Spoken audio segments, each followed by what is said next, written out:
사랑하는 천만 시민 여러분, 지난 월요일 저는 10여 년간 서울시에 뿌리박힌 비정상적인 예산 낭비 관행을 정상화하고 앞으로 단 한 푼의 세금도 허투루 쓰이지 않도록 노력하겠다는 약속을 드린 바가 있습니다. 수많은 시민들께서 응원을 보내주셨고 직원들도 시청 내부 게시판을 통해 저의 뜻에 공감하면서 함께 하겠다는 뜨거운 의지를 밝혀주었습니다. 반면에 일부 언론에서는 시민단체 의견을 빌리는 형식으로 문제를 제기하기도 했습니다. 하지만 1조 원은 근거 없는 금액이 아닙니다. 시 전체 민간위탁 보조사업 중에 문제가 있다고 판단되는 마을, 협치, 도시재생, 사회적 경제 등 민간위탁 9개 분야, 민간보조 12개 분야를 살펴보니 2021년에만 민간위탁은 45개 단체에 832억 원이 집행됐고 민간보조의 경우 842개 단체에 328억 원이 지원된 것을 확인할 수 있었습니다.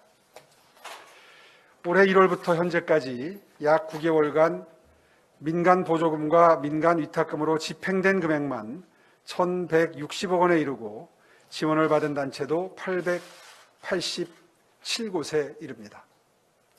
그리고 서울시 바로 세우기는 민관 협력의 필요성을 부정하는 것도 모든 시민사회의 참여를 막자는 것도 아닙니다. 다만 지금 시행되고 있는 보조금과 민간 위탁 사업들이 꼭 민간의 도움을 받아야 하는 사업인지 점검해보고 지원받는 단체들이 시민의 혈세를 시민을 위해 제대로 사용할 수 있는 단체인지 아닌지 옥석을 구분함으로써 예산의 누수를 줄이겠다는 것입니다. 제도 개선을 위해서 틈틈이 해외 사례를 살펴보고 있는데 비슷한 사업도 우리와는 다른 방식으로 진행되는 경우도 많았습니다. 미국의 경우 시민단체는 지원받는 정부보조금을 임직원 인건비나 사무실 임대료, 사무용품 구입비, 전화료 등 운영경비로는 사용할 수가 없습니다. 오직 시민단체 설립 목적에 따른 사업비 용도로만 집행해야 한다는 이야기입니다. 우리의 법 정신도 그렇습니다. 지방정부 예를 들면 영국 지방정부의 경우 2008년 경제위기 이후 재정난을 극복하기 위해 공공서비스의 재직영화 움직임이 활발하게 나타나고 있다는 연구가 있습니다. 2018년 영국의 211개 지방정부를 대상으로 조사한 결과 73%가 민간위탁 등의 방식으로 민간이 공급하던 서비스를 공공이 직접 공급하는 방식으로 전환할 준비를 하고 있고 59%는 이러한 조치를 완료했다고 합니다. 민간의 전문성과 자율성을 활용해서 효율성을 높이려고 시도한 민간위탁이 오히려 효율성과 서비스의 질을 저하시키는 현상이 나타났던 것입니다. 이렇듯 재정 낭비를 막고 효율성을 높이기 위한 서비스 공급 방식에 대한 성찰은 진보와 보수를 넘어서 선진국의 지방정부에서도 활발히 시도되고 있습니다. 사랑하는 시민 여러분, 며칠 전 서울시 바로세우기 브리핑을 전후해서 민간위탁과 보조금 사업을 담당하는 간부들과 함께 문제 있는 부분의 개선 방안에 대해 폭넓게 논의했고 개선안도 도출하고 있습니다. 그러나 안타깝게도 당장 시정 조치를 하는 것이 쉽지 않은 현실의 벽을 발견하고 있습니다. 바로 전임 시장께서 박아놓은 대못들 때문입니다. 잘못된 것을 바꾸려고 해도 바꿀 수 없도록 조례, 지침, 협약서 등 다양한 형태로 시민단체에 대한 보호막을 겹겹이 쳐놓은 것입니다. 특히 전임 시장 시절 만든 서울시 민간위탁 관리 지침에는 행정의 비효율을 초래하는 각종 비정상적인 규정이 대못처럼 박혀 있습니다. 첫 번째 대못은 종합성과평가를 받은 기관은 같은 해에는 특정 감사를 유예해 주도록 한 규정입니다. 종합성과평가는 민간 위탁을 받은 기관이 당초 세운 목표를 달성하고 있는지 여러 지표를 통해 평가하는 것이고, 감사는 기관 운영이나 업무 수행 과정에서 불법 부당함이 없는지를 살펴보는 것으로 목적과 내용, 방법이 모두 다릅니다. 민간 기업의 경우에도 사업 실적이 아무리 우수한 회사라 하더라도 불법 부당한 행위를 했다면 제재를 받는 것이 상식입니다. 하지만 전임시장 때 만들어진 해괴한 민간 위탁 지침은 위탁 사업을 수행하는 단체에 대한 최소한의 통제도 제때 못하도록 만들었습니다. 이 지침 하에서는 사업 담당 공무원의 지도 감독 과정에서 위법이 의심되는 점이 발견돼도 시감사위원회가 즉시 감사를 할 수 없기 때문에 속수무책으로 잘못을 덮고 은폐할 시간을 줄 수밖에 없습니다. 심지어 비리, 갑질, 성폭력 등 심대한 문제로 시민 민원이나 내부 고발이 있어도 즉시 감사할 수 없습니다. 이것이 누구를 위한 지침입니까? 위탁 사업을 하는 일부 기관과 단체의 특권을 시민의 보편적 권리보다 상위에 두는 이런 지침은 원천무효라고 생각됩니다. 두 번째, 대못은 수탁기간은 바꿔도 사람은 바꿀 수 없도록 한 규정이 있습니다. 시 조례와 지침에 따르면 민간 위탁 기간은 원칙적으로 3년 이내로 하게 되어 있어서 기존 제도 하에서도 3년에 한 번씩 공개 입찰을 통해 수탁 기간을 바꿀 수 있습니다. 그러나 민간 위탁 관리 지침에 포함된 수탁 기간 공모 및 선정 운영 기준과 현재 서울시에서 사용하는 민간 위탁 표준 협약서에는 수탁 기간이 바뀌어도 특별한 사정이 없는 한 고용 승계 비율이 80% 이상 되도록 하게끔 획일적으로 규정되어 있습니다. 이 조건 때문에 공정안전차를 거쳐 문제가 있는 수탁 기간을 새로운 단체로 바꿔도 새로 위탁받은 단체는 기존 단체의 직원을 대부분 떠나야 합니다. 사업 실적이 매우 부진하거나 각종 문제를 일으켜서 사업권을 박탈당해도 대부분의 직원들이 아무런 책임을 지지 않고 자리를 지킬 수 있도록 한 이런 특권은 누구를 위한 것이며 도대체 어디에서 온 것입니까? 모든 수탁기관에 획일적으로 80% 고용승계 규정을 적용한다면 10인 미만 소규모 기관의 경우에는 청소, 시설관리 등 현장 업무를 하시는 분들뿐 아니라 운영상 책임을 지고 주요 의사결정을 하는 관리자들까지 거의 다 고용승계돼서 새 기관이 운영상 자율성을 가지고 변화를 모색할 여지가 극히 줄어들게 됩니다. 고용 안정을 위한 노력은 물론 필요한 것이지만 상식에 맞지 않는 획일적, 비합리적 협약 조건은 원 취지에 맞게 합리적으로 개정되고 보완되어야 마땅합니다. 세 번째 대못은 관련 조례 등에 따라서 각종 위원회의 시민단체 추천 인사를 포함할 수 있도록 한 규정입니다. 다양한 시민들의 행정참여 기회를 보장하려는 취지로 규정이 만들어졌다고 이해할 수 있지만 실제로 그 취지로만 운영되었는지 의문입니다. 현재 서울시의 220여 개 위원회에는 시민단체 출신 인사들이 상당수 포진해 계십니다. 수탁기관을 선정하는 적격자 심의위원회는 물론이고 보조금 단체를 선정하는 위원회까지 시민단체 출신들이 자리를 잡고 자기 편 자기 식구를 챙기는 그들만의 리그가 생겨난 것입니다. 심지어 수탁기관 선정 과정을 관장하고 위원회를 구성 운영하는 부서장 자리에 종전 수탁기관의 장이 임명되는 일도 있었습니다. 이러한 상황에서 어떻게 공정한 기관 선정이 가능할 수 있었겠습니까? 사람을 무조건 의심할 수 없겠지만 제도와 규칙은 그 자체로 완결성을 갖추어야 하고 누가 운영해도 공정성이 담보될 수 있어야 합니다. 하지만 일부 수탁기관들은 피 같은 시민들의 세금을 아끼기는커녕 오히려 세금을 쓰는 것을 자신의 권리로 착각하고 있었습니다. 이와 같은 체계화된 데모 시스템이 10여 년간 지속되었다니 참으로 개탄스러울 따름입니다. 시민 여러분, 이러한 해묵은 문제들을 즉시 일거에 뿌리 뽑고 싶지만 쉽지만은 않은 상황입니다. 기득권을 뺏기기 싫어서 저항하는 단체도 있을 것이고 시의회의 협력을 구하면서 함께 바꿔나가는 과정에도 많은 노력이 필요할 것입니다.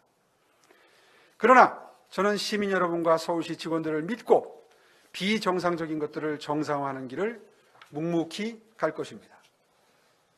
지금은 코로나19로 인해 극심한 피해를 입은 민생경제와 서울의 경쟁력을 되살리기 위한 정책을 고민하기에도 시간이 너무 부족한 상황입니다.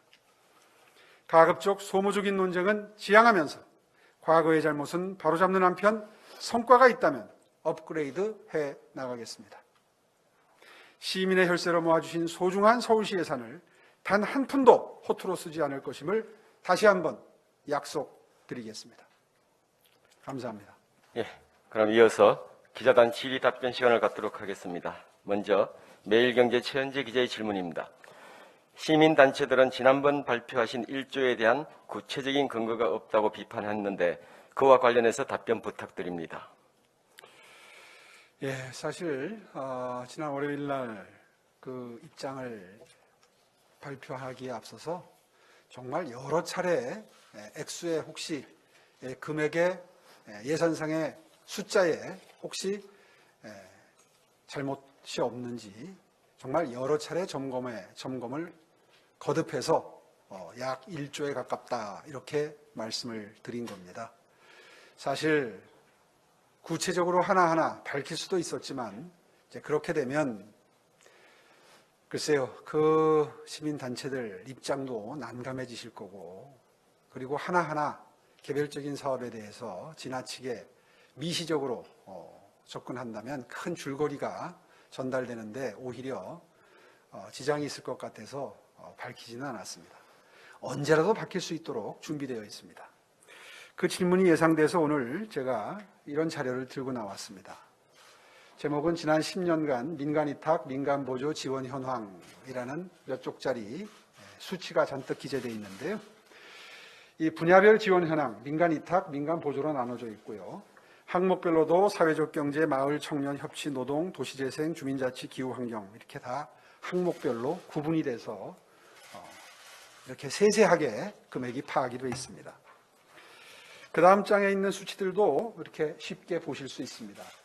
민간 위탁금으로 수탁자가 민간에 지원한 사례 21년 기준, 또 그 다음 항목은 민간 위탁금을 통한 연구용역 실시 사례 21년 기준, 그리고 세 번째로 민간 위탁금 중 인건비 비중 21년 기준, 이렇게 세목 계산이 다 나와 있습니다. 또 그 다음 장에 특정 단체 중복 지원 사례가 나와 있는데요. 환경 뭐 하나하나 읽을 필요는 없겠습니다. 한 10개 정도의 대표적인 시민단체명이 있고 여기에 몇 회에 걸쳐서 중복 지원이 되어 있는지도 다 나와 있습니다. 보통 한 단체에 20회, 10회, 12회, 21회, 7회, 5회, 4회, 6회 이렇게 중복적인 지원이 이루어진 사실들이 여기에 이미 다 정리가 되어 있습니다. 하나하나 밝혀서 말씀을 드리면 훨씬 더 설득력이 있겠지만 아직은 사업 하나하나에 대한 평가와 감사가 끝나지 않은 단계이기 때문에 이렇게 내부적으로만 정리를 해두고 있을 뿐이지 근거가 없어서 총액만 발표드린 것은 아니다 하는 것을 분명히 하겠습니다. 예, 다음은 문화일보 민정혜 기자의 질문입니다. 시장님께서 오늘 발표한 내용이 시의회를 거치지 않고 자체적으로 개정이 가능한 사항인지요? 사실상 그렇습니다. 서울시와 시의회가 어떤 일을 하든 협조적인 관계로 함께 힘을 모아서 해나가야 될 일이라고 저는 생각을 합니다. 실제로 제가 취임하기 전에 시의회 차원에서 제가 월요일 날 제기했던 문제 제기에 대해서 동일한 취지의 문제 제기들이 끊임없이 있었습니다. 처음 제기되는 문제는 아닌 것들도 많습니다. 그렇기 때문에 시의회의 자연스럽고 당연한 도움이 예상이 됩니다. 마치 이번 발표로 인해서 서울시와 시의회가 어떤 갈등 국면에 들어설 것처럼 전망하는 기사들도 많이 봤습니다. 그러나 저는 생각이 다릅니다. 서울시도 시의회도 존재의 이유가 예산을 알뜰살뜰히 쓰고 그리고 그 사업 목적을 최대한 끌어올려서 가성비가 매우 높은 예산 집행이 될 수 있도록 한다는 데에 이견이 있을 수 없다고 저는 생각을 하고요. 그런 의미에서 시의회의 전폭적인 지지와 도움이 있을 거라고 저는 기대하고 있습니다. 아마 세부적인 데에 들어가게 되면 다소 토론이 필요한 부분도 있을 수 있겠죠. 그러나 종국적으로는 시민 여러분들이 내신 세금을 어떻게 하면 알뜰살뜰히 써서 시민의 삶의 질을 끌어올리느냐 하는 것이 시나 시의회의 존재의 목적일진데 도를 넘는 그런 갈등은 있어서도 안 되고 또 그것이 예상되는 상황도 아니다. 저는 그렇게 믿고 싶습니다. 네, 다음은 문화일보 권성영 기자의 질문입니다. 220개 위원회에 시민단체 인사들이 포진해 있다고 했는데 바로 조치하실 건가요? 그럼 어떻게 진행이 되는지 궁금합니다. 이건 정말 제가 생각하고 있는 것과 다른 그런 질문을 주셨습니다. 사실 시민단체에서 서울시정에 도움을 주시고 관여해서 고견을 주시는 것은 그거는 서울시로서는 또 서울시민들로서는 고맙게 생각해야 될 일입니다. 위원회에 시민단체 분들이 들어와 계시다고 해서 그분들을 다 정리를 한다거나 하는 생각은 추호도 해본 적이 없습니다. 다만 오늘 제가 아까 말씀드린 것처럼 이게 시민단체를 지원하는데 그 시민단체 분들이 들어와서 심사를 하고 예산을 재원을 배분하고 하는 과정에서 생길 수도 있는 이해의 충돌은 분명히 민주주의의 원칙에 어긋납니다. 원칙에 반하는 거죠. 그렇기 때문에 그런 문제들이 이 잘못을 비정상을 정상화하는데 장애 사유가 될 수도 있기 때문에 그 점에 대한 문제 제기를 한 것이고요. 그런 뜻에서 이분들이 바로 위원회에서 배제된다거나 하는 일은 있을 수 없는 일이라고 생각을 합니다. 다만 지금 말씀드린 대로 그런 바람직한 이해 충돌의 회피의 측면에서 앞으로 이런 어떤 그들만의 리그라고 제가 표현을 했는데 이런 현상이 최소화돼서 누가 보아도 시민 여러분들이 볼 때 이건 공평무사한 예산 집행이다 라고 하는 평가가 나올 수 있도록 제도를 개선해 나가겠다는 그런 취지로 이해해 주시면 좋겠습니다. 예, 다음은 서울신문 장진복 기자의 질문입니다. 전임 시장님이 박아놓은 데모 때문에 시장님이 느끼시는 문제점들에 대한 조치가 어렵다면 앞으로 어떻게 대응해 나가실 생각이신지요? 현실적으로 가능한 방안은 무엇인지 궁금합니다. 사실 여러 가지 현실적인 한계를 느껴서 오늘 소상하게 서울시에서 벌이고 있는 비정상의 정상화 작업이 이런 점들 때문에 어려움에 봉착할 수 있다 하는 사정을 소상하게 설명드리는 것이 시민 여러분들의 이해를 돕는 데 분명히 도움이 된다고 생각을 해서 오늘 말씀을 드린 거고요. 이러한 제가 판단하기에 지나치게 과도하다거나 아니면 법정신에 어긋난다거나 누가 보아도 상식적이지 않은 이런 대못들의 경우에는 하나하나 뽑아 나가겠습니다. 또 불가능한 것만도 아닙니다. 지침으로 되어 있는 것은 지침을 개정하면 되는 것이고 조례로 되어 있는 것은 조례를 개정하면 되는 것이죠. 물론 조례 개정이 필요한 부분은 이제 시의회와 긴밀한 논의와 협조가 필요하겠죠. 하나하나 순차적으로 해결해 나가도록 하겠습니다. 예, 다음은 서울경제 박경훈 기자의 질문인데요. 내용이 유사해서 앞에 답변으로 가름하도록 하겠습니다. 지금 실시간으로 계속 질문이 들어오고 있어가지고요. 계속 질문 드리도록 하겠습니다. 세계일보 안승진 기자의 질문입니다. 당장 시정 조치를 할 수 없다고 하셨는데 개선안을 적용하는 데 드는 시간은 어느 정도로 예상하십니까? 그리고 전임 시장이 박아놓은 데모시라면 전임 시장과 관련된 특정 단체, 시민단체나 인사들이 특혜를 받고 있었다고 해석할 수 있는지요? 그 판단은 이제 기초적인 자료가 나오게 되면 하나하나 보고드릴 기회가 있을 겁니다. 그때에 시민 여러분들께서 또 언론에서 그 발표 내용을 보고 판단을 해주시는 게 옳다고 생각합니다. 저희들은 그동안에 상식과 원칙에 반하는 그런 예산 집행이 있었다. 그런 과정이 있었다 하는 것들을 각종 성과 평가나 감사를 통해서 밝히고 시민 여러분들께 가감 없이 전달해 드리는 것이 현재로서는 저희들이 가지고 있는 앞으로 예상되는 절차입니다. 예, 다음은 동아일보 박창규 기자의 질문입니다.